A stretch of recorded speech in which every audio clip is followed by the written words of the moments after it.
የተወደዳችሁ የሽኮል ሚዲያ ተከታታዮቻችን በጌታችንና በመድኃኒታችን በኢየሱስ ክርስቶስ ስም ሰላም እላችኋለሁ።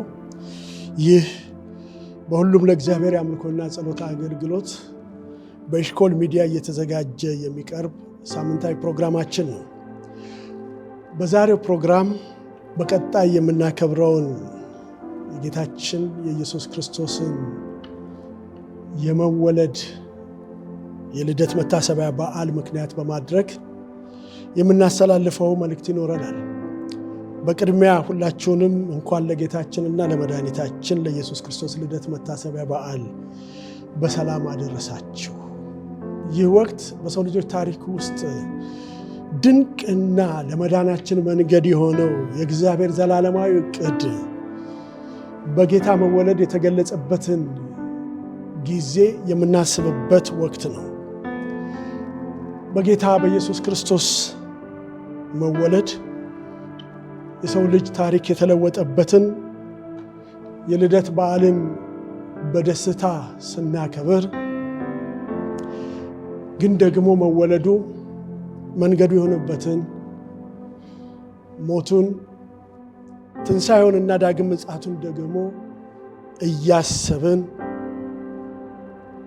የዳግም ምጽአቱን ስናስብ ደግሞ በመጥምቁ ዮሐንስ ጌታ ኢየሱስ ክርስቶስ ከመምጣቱ በፊት መንገድን ለጌታ ሲጠርግ ወይም ደግሞ መንገድን ሲያዘጋጅ በነበረበት ጊዜ የዝግጅት ጊዜ እንደነበረ፣ ይሄም የአባቶችን ልብ ወደ ልጆች ይመልስ ዘንድ በኤልያስ መንፈስና ኃይል እንደሄደ፣ ለዳግም ምጽአቱም ደግሞ የአባቶችን ልብ ወደ ልጆች የልጆችን ልብ ወደ አባቶች በመመለስ ዳግም ምጽአቱን በዝግጅት መጠባበቅ እንዳለብን እያሰብን ይህን በዓል ስናከብር ለጌታ ዳግም ምጽአት ዝግጅት የአባቶችም ልብ ወደ ልጆች ይመለስ የሚል መልእክት አለን።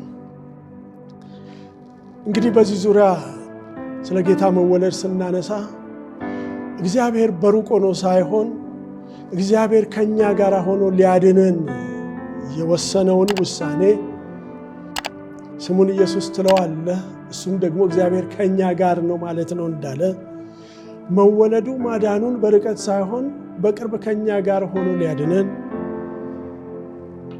ሰው ሆኖ በመካከላችን ሆኖ ከዘላለም ቁጣ ሊያድነን መንገድ እየጀመረበት የመጀመሪያው ጉዞ እንደሆነ ሁላችንም እናስባለን። የጌታን መወለድ ስናስብ የተወለደበትን ዋና ዓላማ ከዘነጋን መወለዱን ማሰቡ ወደ ዓላማው ካልመራን ትክክል አይሆንም። ምክንያቱም የጌታን መወለድ ስናስብ የተወለደበትን ዓላማና ይህንን ዓላማ ለመፈጸም ያለፈበትን መንገድ አለማሰብ አይቻልም። ለምን ተወለደ የሚለውን ጥያቄ ስናነሳ የተወለደበትን ቀን ስናስብ፣ ለምን ተወለደ የሚለውን ቃል ስናነሳ ለኃጢአታችን ሊሞት እንደተወለደ እናውቃለን። ስለዚህ መወለዱን ከሞቱ ነጥለን፣ ከትንሣኤው ነጥለን፣ ደግሞ ትንሣኤውን ወደ አባቱ ከማድረግ ነጥለን፣ ወደ አባቱ ማድረግን ደግሞ ከዳግም ምጽአት ነጥለን ማየት ስለሌለብን የመወለዱን ቀን በምናከብርበት ጊዜ ልናስብ የተገባው ጉዳይ አለ። ጌታ ኢየሱስ ክርስቶስ በፊልጵስዩስ ምዕራፍ 2 ቁጥር 6 ላይ እንደተገለጸው በእግዚአብሔር መልክ ሲኖር ሳለ ከእግዚአብሔር ጋር መተካከልን መቀማት እንደሚገባ ነገር አልቆጠረውም። ነገር ግን የባሪያን መልክ ይዞ በሰው ምሳሌ ሆኖ ራሱን ባዶ አደረገ፣ በምስሉም እንደ ሰው ተገኝቶ ይላል ራሱን አዋረደ። ይሄ የሚያሳየን መወለዱን ነው የሚያሳየን። ግን ደግሞ መወለዱ ደግሞ ዓላማ እንዳለው ይነግረናል። ለሞትም ይኸውም የመስቀል ሞት እንኳ የታዘዘ ሆነ ይላል። ይሄን ክፍል ስናነበው በአብ ዘንድ የነበረውን ክብር ትቶ ለሰው ልጆች መድኃኒት ይሆን ዘንድ እንደ ሰው ግን ባልተገባው ስፍራ በበረት ተወልዶ የአባቱን ትእዛዝ እንደፈጸመ ይነግረናል። አመጣጡ አስደናቂ ነገር ነው። ሰዎች እስራኤላውያን በሚጠብቁት መንገድ አልመጣም። ሰዎች ባልጠበቁት መንገድ ራሱን አዋርዶ እንደመጣ እናያለን። ግን ጌታ ለምን ተወለደ? ከመወለዱ በፊትስ ደግሞ ምን አይነት ዝግጅቶች ነበሩ? የሚሉትን ጥያቄዎች ማንሳት ተገቢ ስለሆነ ይህንን የጌታችንና የመድኃኒታችንን ኢየሱስ ክርስቶስ የልደት መታሰቢያ በዓል ስናከብር ልናስብ የሚገባው ነገር አለ ብዬ አምናለሁ። ብዙ ጊዜ የጌታን የመወለድ በዓል ስናስብ ወይም የገናን በዓል ስናስብ ወደ አእምሯችን የሚመጣ ጥቅስ አለ። በኢሳይያስ ምዕራፍ 9 ቁጥር 6 ላይ ሕፃን ተወልዶልናልና ወንድ ልጅም ተሰጥቶናልና አለቅነትም በጫንቃው ላይ ይሆናል፣ ስሙም ድንቅ መካር፣ ኃያል አምላክ፣ የዘላለም አባት፣ የሰላም አለቃ ተብሎ ይጠራል የሚለው ጥቅስ ሁል ጊዜ የገናን በዓል ወይም የመወለዱን በዓል ስናስብ የምንጠቅሰው ጥቅስ ነው። እሱ ጋር መቆም ግን ያለብን አይመስለኝም። ምክንያቱም ጥቅሶቹን ወይም ደግሞ የመጽሐፍ ቅዱስ ክፍሎችን በዓል አስታከን የምንናገርበት ብቻ ሳይሆን ሁል ጊዜ ልናስበው የሚገባ ነገር አለ። አንዳንድ ጊዜ የፋሲካን ወይም የትንሣኤን በዓል ስናስብ ትንሣኤን ከመወለዱ ጋር ነጣጥለን ልናስብ አንችልም።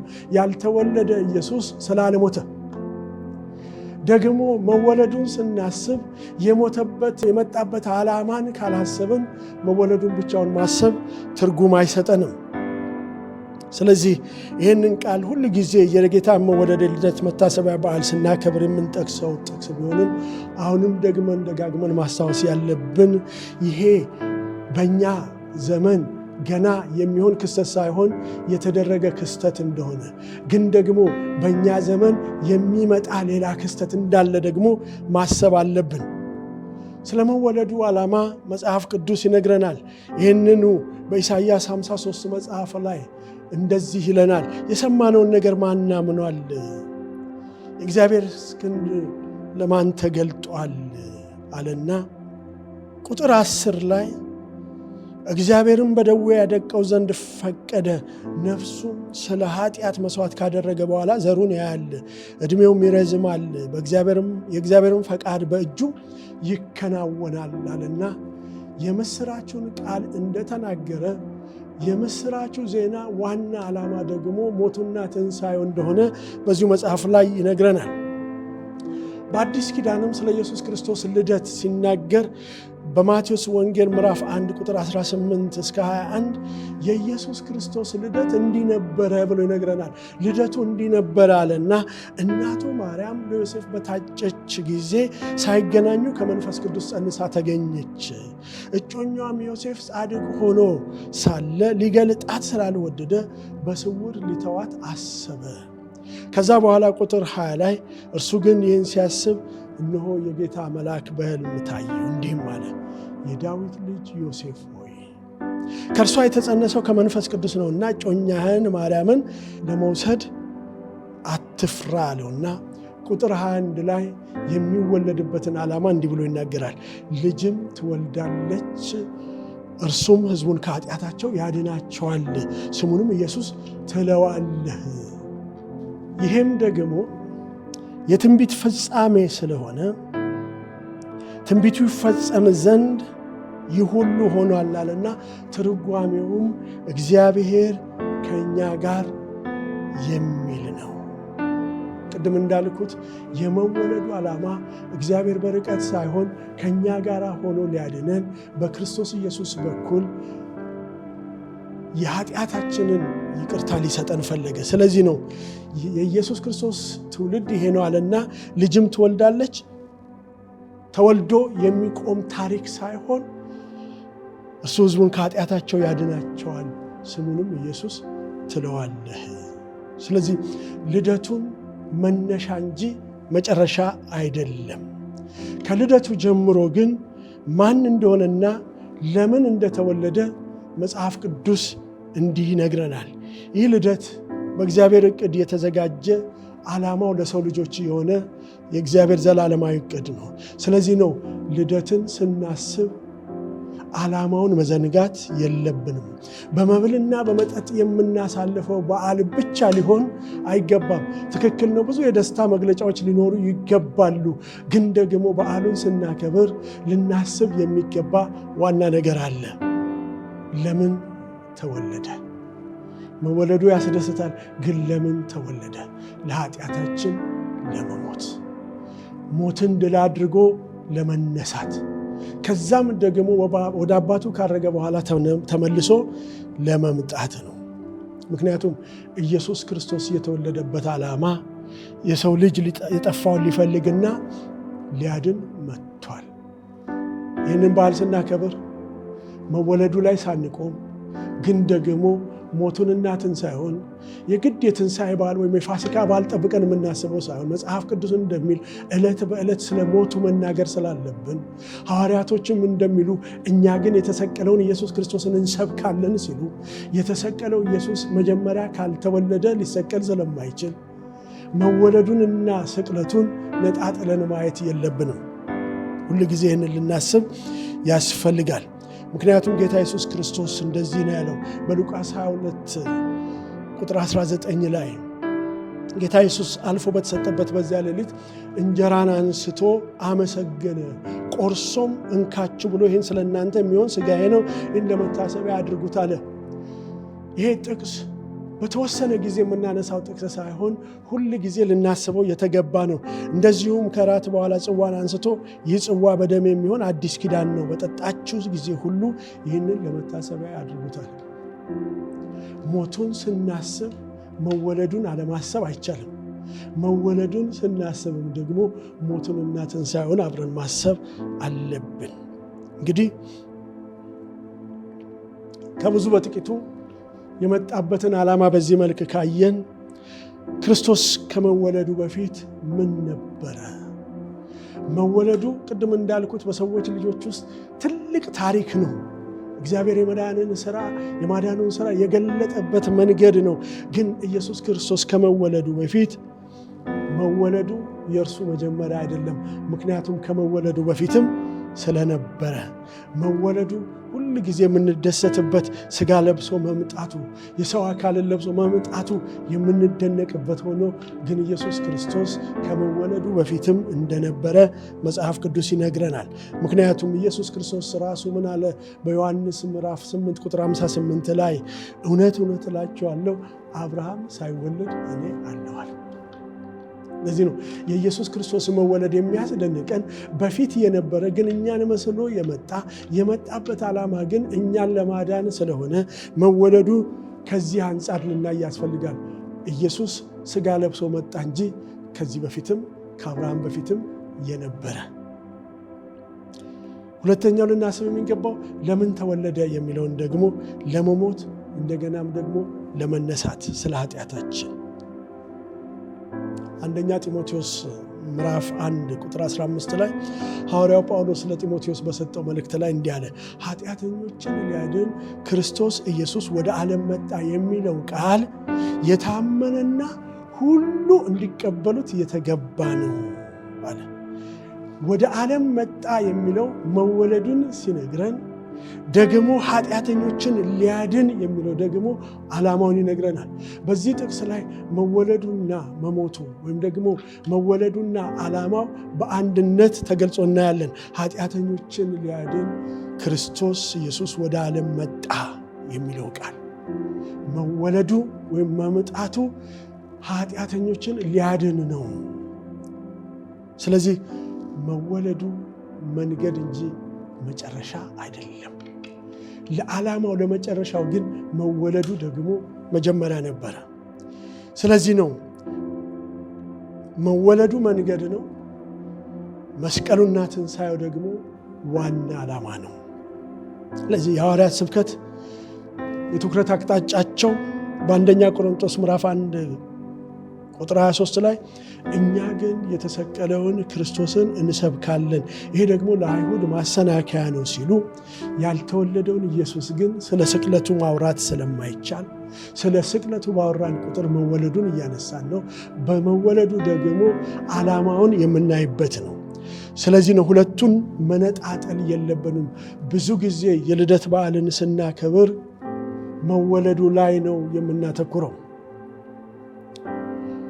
ስለ ልደት በዓል ስናነሳ ይህንን በራሳችን የልደት በዓል መታሰቢያ ወይም ደግሞ በየዓመቱ የምናከብረው ዕድሜያችን በጨመረ ቁጥር የምናከብረው የልደት በዓልን ማሰብ እንችላለን። አንድ ሕፃን ልጅ በተወለደ በዓመቱ የልደት በዓል ሲከበር እንደ አንድ ዓመት ሕፃን እንጂ የሚከበርለት እንደ ጎልማሳ ወይም እንደ ወጣት አይደለም። ነገር ግን ሁለተኛ፣ ሶስተኛ፣ አራተኛ እያለ በወጣትነት ዕድሜው ላይ የልደት በዓሉ ሲከበር እንደ ወጣትነቱ እንጂ የሕፃን ፎቶ እያሳየን አይደለም። ዛሬ የልደት በዓልን ስናከብር አዎ በትክክል ሕፃን ሆኖ የተወለደውን በበረት ሆኖ የተወለደውን ኢየሱስ ክርስቶስን ልናስብ እንችላለን። ግን ከ2000 ዓመት በኋላ አይደለም ከሞቱና ከትንሣኤው በኋላ ኢየሱስ ክርስቶስ በበረት ያለ ሕፃን አይደለም። ኢየሱስ ክርስቶስ አሁን በአባቱ ዘንድ በክብር ያለ ነው። ስለዚህ ይህንን በዓል ስናከብር ሕፃኑን ኢየሱስ ሳይሆን በአብ ቀኝ የተቀመጠውን ኢየሱስ ክርስቶስን ማየት አለብን። ከነሙሉ ክብሩ ሊመጣ እየተጠባበቅ ነው ያለውን ጌታ። ምክንያቱም የኔን ልደት በዓል አሁን ባለሁበት ዕድሜ ቢከበር እንደ አንደኛ ዓመቴ ሊከበር እኔም አልፈቅድም፣ ደግሞ ቤተሰቦችም እንደዚህ አያከብሩልኝም። ምክንያቱም አሁን ባለሁበት ልክ ነው ልደቴ ሊከበር የሚገባው። ስለዚህ የጌታን መወለድ ወይም የልደት መታሰቢያ በዓል ስናከብር ሁል ጊዜ ሕፃን የሆነውን በእናቱ እቅፍ ያለውን ሳይሆን እሱ የተከናወነና ያለፈ ድርጊት፣ ነገር ግን ከሞቱና ከትንሣኤው በኋላ በጣም በቅርበት በደረቱ እየተጠጋ ያናግረው የነበረ ዮሐንስ እንኳ በራእይ ሲገለጥለት ከነሙሉ ክብሩ ባየው ጊዜ እንደ ሞተ ሰው ሆንኩ ያለ ያ ኢየሱስ ክርስቶስ አሁን ሕፃን ሳይሆን በአባቱ ዘንድ በክብር ያለ ተመልሶ የሚመጣ ራእይ መጽሐፍ ላይ የተነገረለት ኢየሱስን ግን ማሰብ አለብን። ምክንያቱም አሁን ኢየሱስ በሰማይ በአብ ዘንድ የተቀመጠውን እንድንመለከት ካለ ልደቱን መወለዱን ስናስብ ሞቱና ትንሣኤውን ዳግም ምጽአቱንም የምናስብ ከሆነ የሚመጣው ኢየሱስ እንደቀደመው በበረት ሕፃን ሆኖ የሚመጣ ሳይሆን ከነሙሉ ክብሩ የሚመጣ ኢየሱስ እንደሆነ በመወለዱ ጊዜ ዝግጅት ሲደረግ እንደነበረው አይነት አሁን ደግሞ ከነሙሉ ክብሩ ሲመጣ እንዴት መዘጋጀት እንዳለብን ልናስብ ያስፈልጋል። መወለዱ የእግዚአብሔርን ፍቅር፣ ትሕትናና ምሕረቱን ያሳየናል። ይህን ካልን ደግሞ መወለዱን እንዲህ ብለን ማክበር አለብን።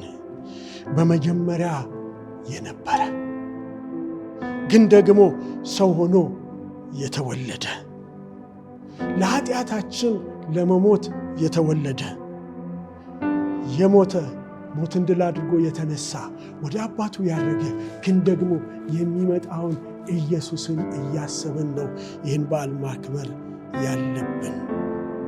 ይህን ካነሳን ኢየሱስ ክርስቶስ ከመወለዱ በፊት የነበረውን ዝግጅት አንድ ዋና ነገር እናንሳ። ያ በመወለዱ ጊዜ የነበረውን ዝግጅት ደግሞ ከዳግም ምጽአቱ ጋር ከሚደረግ ዝግጅት ጋር አያይዘን እንመለከታለን። ጌታ ኢየሱስ ክርስቶስ ከመወለዱ በፊት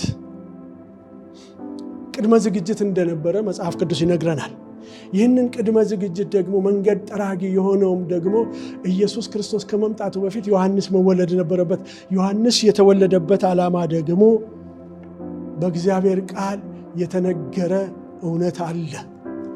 ይህም እውነት ደግሞ በሉቃስ ወንጌል ምዕራፍ 1 ቁጥር 8 ላይ ዘካርያስ ተራ ደርሶት እያገለገለ በነበረበት ሰዓት ላይ ቁጥር 8 እንደዚህ ይላል፣ እሱም በክፍሉ ተራ በእግዚአብሔር ፊት ሲያገለግል እንደ ካህናት ሥርዓት ወደ ጌታ ቤተ መቅደስ ገብቶ ለማጠን ዕጣ ደረሰበት። በዕጣንም ጊዜ ሕዝቡ ሁሉ በውጭ ቆመው ይጸልዩ ነበረ። የጌታን መልአክ በዕጣኑ መሠዊያ ቀኝ ቆሞ ታየው። ዘካርያስም ባየው ጊዜ ደነገጠ።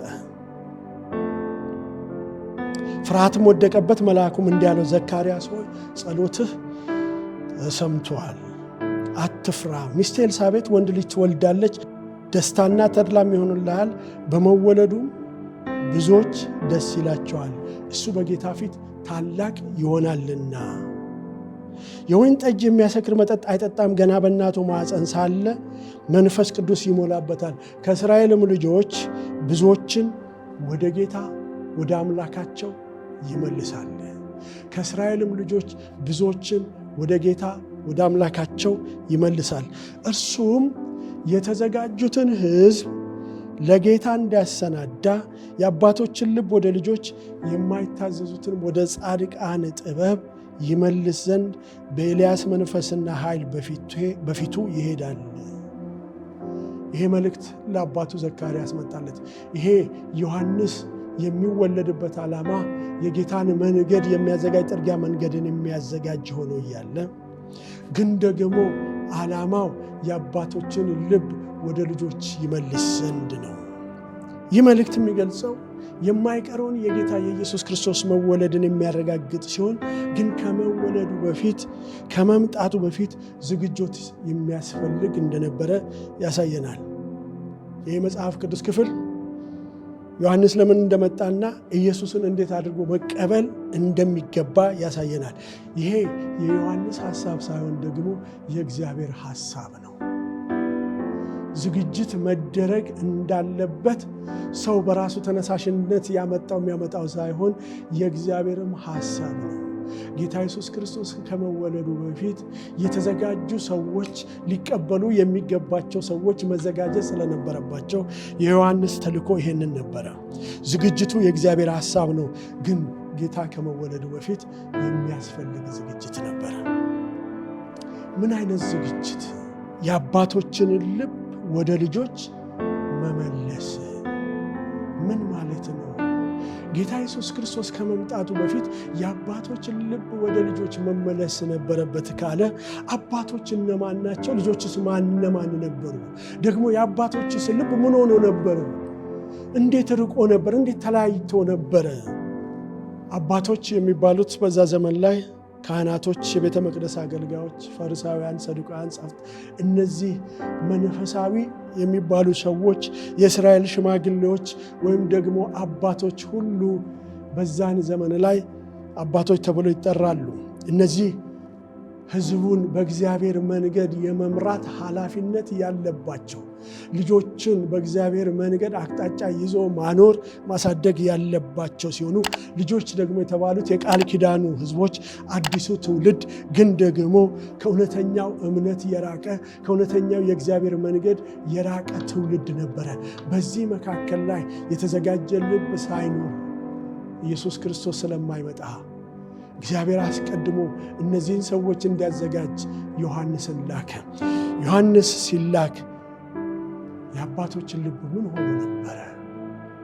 እሱን ጥቂት እንመልከት። ከነቢዩ ሚልክያስ ጀምሮ ለ400 ዓመት የጸጥታ ዘመን እንደነበረ መጽሐፍ ቅዱስ ይነግረናል።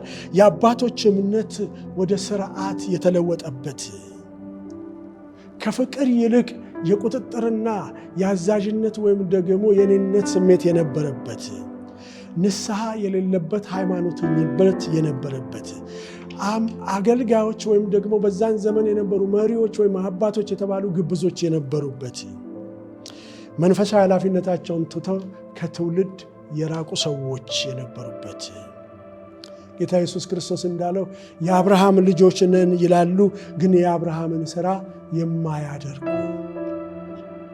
አብርሃም በመታዘዝ እንደተመላለሰ ያልተመላለሱ፣ በአጠቃላይ መንፈሳዊ መሪነታቸውን ትተው የነበሩ ሰዎች ናቸው።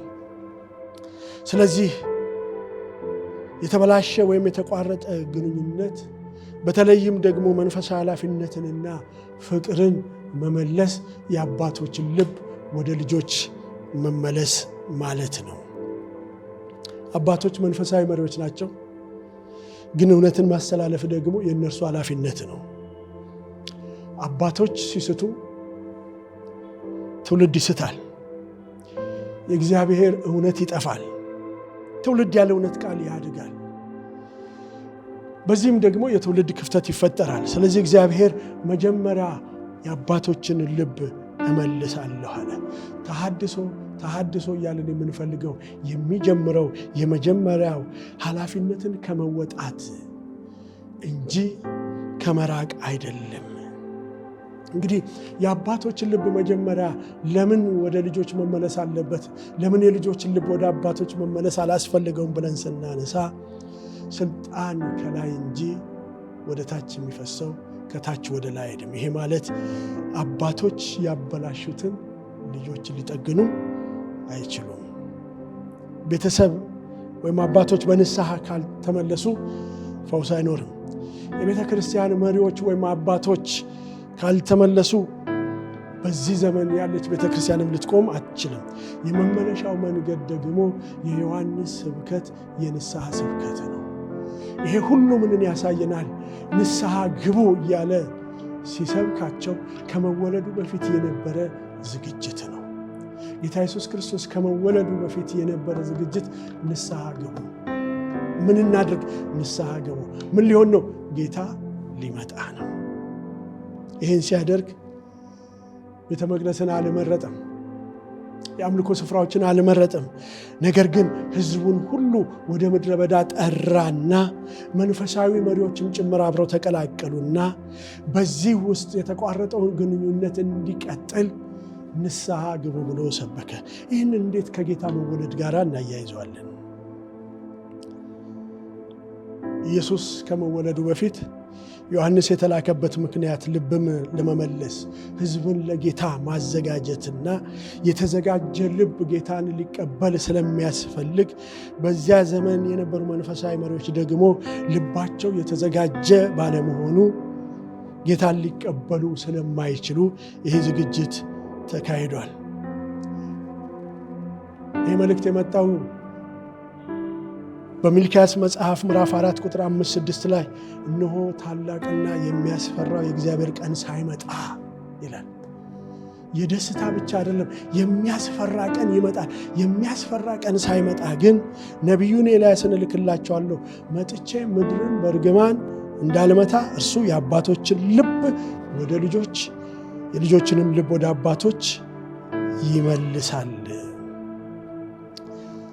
ጉዳዩ የአባቶችን ልብ ሲመለስ የልጆችም ልብ ወደ አባቶች ይመለሳል። ስለዚህ መመለስ ያለበት ልብ ነው። መመለስ ያለበት ፍቅር ነው። መመለስ ያለበት እውነተኛ አምልኮ ነው። መመለስ ያለበት የእግዚአብሔር ቤት ስርዓት፣ ትክክለኛ የእግዚአብሔር ቤት ስርዓት ነው። ከዚህ የተነሳ ሊመለሱ ያልፈለጉ ኢየሱስ ክርስቶስን ሳይቀበሉ ቀርተዋል።